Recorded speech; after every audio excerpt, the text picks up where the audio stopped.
মোটামুটিভাবে আগামী 25-26 দুদিন ব্যাপী আমাদের রাজ্যে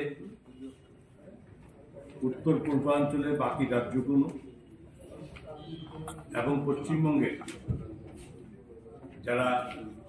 বিভিন্ন রাজ্যের ভাষা অনুযায়ী বিভিন্ন কবিতা সাহিত্যিকদের নিয়ে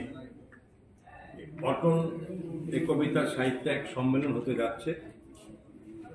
এই আমাদের এই উদয়পুর এই শহরে আগামী 24শে ডিসেম্বর সকাল 9টাতে একটি সুবিশাল সুদৃশ্য একটা র্যালির মাধ্যমে এই দুই দিনব্যাপী উৎসবকে আমরা স্বাগত জানাই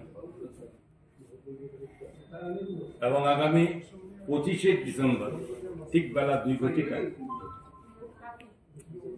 ত্রিপুরা রাজ্যের জনপ্রিয় মুখ্যমন্ত্রী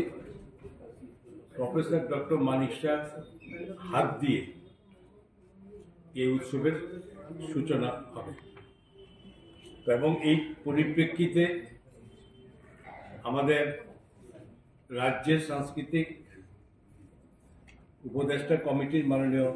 তিনি ভাইস চেয়ারম্যান সুব্রত চক্রবর্তী মহাশয় সহ বাকি সমস্ত সদস্যরা সেই সঙ্গে উপস্থিত আমাদের সভাধিপতি গোমতী জেলার দেবল দেবরায় মহাশয়, আমাদের পুর পরিষদের চেয়ারপারসন শীতলচন্দ্র মজুমদার, এখানে কাকরাবন পঞ্চায়েত সমিতির যিনি চেয়ারপারসন সুপ্রিয়া দেবী সহ এখানে সমস্ত আমাদের অন্যান্য অফিসের দপ্তর থেকে শুরু করে আমাদের বিভিন্ন কালচারাল কমিটি যারা অনেক দায়িত্ব নিয়ে এই প্রোগ্রামটাকে করতে যাচ্ছেন, বিভিন্ন সাব কমিটি